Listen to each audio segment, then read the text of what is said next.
Hi, എല്ലാവർക്കും സ്വാഗതം. നമുക്കൊരു കാര്യം ആലോചിച്ച് നോക്കിയാലോ? നമ്മുടെയൊക്കെ മനസ്സ് ശരിക്കും ഒരു സോഫ്റ്റ്വെയർ പോലെയാണെങ്കിൽ ആ സോഫ്റ്റ്വെയർ എത്രത്തോളം അപ്ഡേറ്റഡ് ആണ്?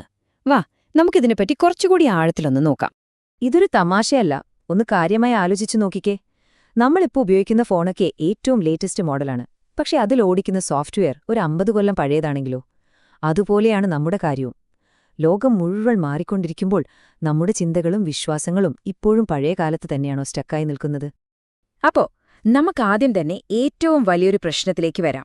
അതായത് നമ്മൾ പോലും അറിയാതെ പ്രവർത്തിപ്പിക്കുന്ന നമ്മുടെയൊക്കെ ആ കാലഹരണപ്പെട്ട മെന്റൽ സോഫ്റ്റ്വെയർ. ചില സമയത്ത് നമുക്ക് തോന്നാറില്ലേ, ജീവിതം എങ്ങോട്ടും പോകുന്നില്ല, എല്ലാം ഹാങ് ആയതുപോലെ. സത്യത്തിൽ ജീവിതം ഹാങ് ആവുന്നതല്ല, നമ്മുടെ പഴയ ചിന്തകൾക്ക് ഈ പുതിയ കാലത്തിന്റെ ലോഡ് താങ്ങാൻ പറ്റുന്നില്ല. അത്രയുള്ളൂ. പ്രശ്നം പുറത്തല്ല, നമ്മളെ ഉള്ളിലാണ്. ഇവിടെയാണ് ശരിക്കുള്ളൊരു ക്ലാഷ് വരുന്നത്. ഒരു സൈഡിൽ ഹൈ സ്പീഡിൽ പോകുന്ന നമ്മുടെ ജീവിതം, മറുവശത്ത് പതുക്കെ പോകുന്ന, മാറാനേ കൂട്ടാക്കാത്ത നമ്മുടെ പഴയ ചിന്തകളും വിശ്വാസങ്ങളും. ഈ ഒരു പൊരുത്തക്കേടില്ലേ, ഇതാണ് നമ്മുടെ പല ടെൻഷനുകൾക്കും സ്ട്രെസ്സിനും ഒക്കെ കാരണം. ശരി, മാറ്റം എന്തിനാണ് ഇത്ര അത്യാവശ്യമെന്ന് മനസ്സിലാക്കാൻ നമുക്ക് വേറെ എങ്ങോട്ടും നോക്കണ്ട, പ്രകൃതിയിലേക്ക് തന്നെ നോക്കിയാൽ മതി.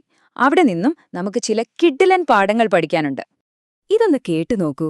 എന്ത് പവർഫുൾ ആയിട്ടുള്ളൊരു വാചകമാണല്ലേ. ആ പാമ്പിന് അതിന്റെ പഴയ തൊലി പോലെയാണ് നമുക്ക് നമ്മുടെ പഴയ ശീലങ്ങളും നമ്മളെ പിന്നോട്ട് വലിക്കുന്ന വിശ്വാസങ്ങളും. അത് കളഞ്ഞില്ലെങ്കിൽ നമ്മുടെ വളർച്ച അവിടെ നിൽക്കും. അപ്പോ നമ്മുടെ മുന്നിൽ ശരിക്കും രണ്ട് വഴികളേ ഉള്ളൂ. ഒന്നുകിൽ കെട്ടിക്കിടക്കുന്ന വെള്ളം പോലെ ഒരേ സ്ഥലത്ത് നിന്ന് നാശത്തിലേക്ക് പോകാം, അല്ലെങ്കിൽ ഒഴുകുന്നൊരു പുഴ പോലെ എപ്പോഴും ഫ്രഷായി ശുദ്ധമായി ജീവിതത്തിലേക്ക് മുന്നോട്ട് പോയിക്കൊണ്ടേയിരിക്കാം. ഏതു വേണമെന്ന് നമ്മൾ തന്നെ തീരുമാനിക്കണം. എനിക്കറിയാം, മാറുന്നത് ചിലപ്പോൾ കുറച്ചു വേദനയുള്ള കാര്യമായിരിക്കും.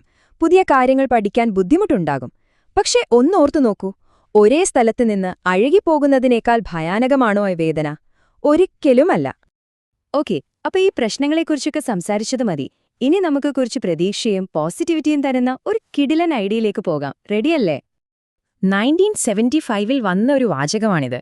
ഒന്ന് ആലോചിച്ചു നോക്കിക്കേ.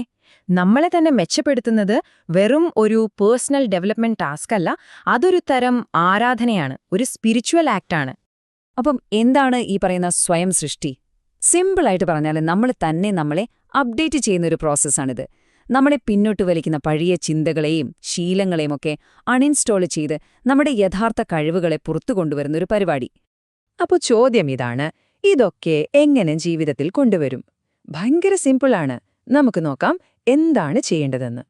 ഇതാണ് നമ്മൾ മനസ്സിലാക്കേണ്ട ഏറ്റവും പ്രധാനപ്പെട്ട കാര്യം. ആ ഒരു ഫീൽ ഗുഡ് മൊമെന്റില്ലേ, അത് നമ്മൾ എവിടെ നിന്നെങ്കിലും ഡൗൺലോഡ് ചെയ്യേണ്ട ഒരു കാര്യമല്ല. അത് ഓൾറെഡി നമ്മുടെ ഉള്ളിൽ ഇൻസ്റ്റോൾഡ് ആണ്. നമ്മുടെ ഡീഫോൾട്ട് സിസ്റ്റം അതാണ്. നമ്മൾ ചെയ്യേണ്ടതാകെ അതിന് ബ്ലോക്ക് ചെയ്യുന്ന വൈറസുകളെയും ജങ്ക് ഫയലുകളെയും എടുത്തു കളയുക എന്നത് മാത്രമാണ്. ഇത് ചെയ്യാൻ വെറും 3 സ്റ്റെപ്പുകളേ ഉള്ളൂ, ഒരു സിസ്റ്റം റീസെറ്റ് പോലെ. ഒന്നാമത്തെ സ്റ്റെപ്പ്, ജങ്ക് ഫയലുകൾ ഏതൊക്കെയാണെന്ന് കണ്ടുപിടിക്കുക. അതായത് നമ്മളെ പിന്നോട്ട് വലിക്കുന്ന ശീലങ്ങളും വിശ്വാസങ്ങളും ലിസ്റ്റ് ചെയ്യുക. രണ്ടാമത്തെ സ്റ്റെപ്പ്, ധൈര്യമായിട്ട് ആ അൺഇൻസ്റ്റോൾ ബട്ടൺ പ്രസ് ചെയ്യുക. ഓരോന്നായിട്ട് ബോധപൂർവം ഒഴിവാക്കുക. മൂന്നാമത്തെ സ്റ്റെപ്പ്, ഡിഫോൾട്ട് മോഡിലേക്ക് റീബൂട്ട് ചെയ്യുക. അതായത് നമ്മുടെ സ്വാഭാവികമായ ആ നല്ല അവസ്ഥയിലേക്ക് തിരികെ വരാൻ നമ്മളെ തന്നെ അനുവദിക്കുക. അത്രയല്ലോ കാര്യം. ആ വേണ്ടാത്ത ജങ്ക് ഫയലുകളൊക്കെ അൺഇൻസ്റ്റാൾ ചെയ്ത് കഴിഞ്ഞാൽ മതി, സന്തോഷം ഓട്ടോമാറ്റിക്കായി സ്റ്റാർട്ടാകും. നമ്മൾ അതിനായി പ്രത്യേകിച്ചൊന്നും ചെയ്യേണ്ടതില്ല. അപ്പോ പോകുന്നതിനു മുൻപ് ഈ ഒരു ചോദ്യം നിങ്ങൾക്കുള്ളതാണ്. നിങ്ങൾ ആദ്യം തന്നെ അൺഇൻസ്റ്റാൾ ചെയ്യാൻ പോകുന്ന ആ ഒരൊറ്റ ആപ്പ് ഏതാണ്? നിങ്ങളുടെ ജീവിതത്തിന്റെ സ്പീഡ് കുറയ്ക്കുന്ന, നിങ്ങളുടെ വളർച്ചയെ തടയുന്ന ആ ഒരു ശീലം അതേതാണ്?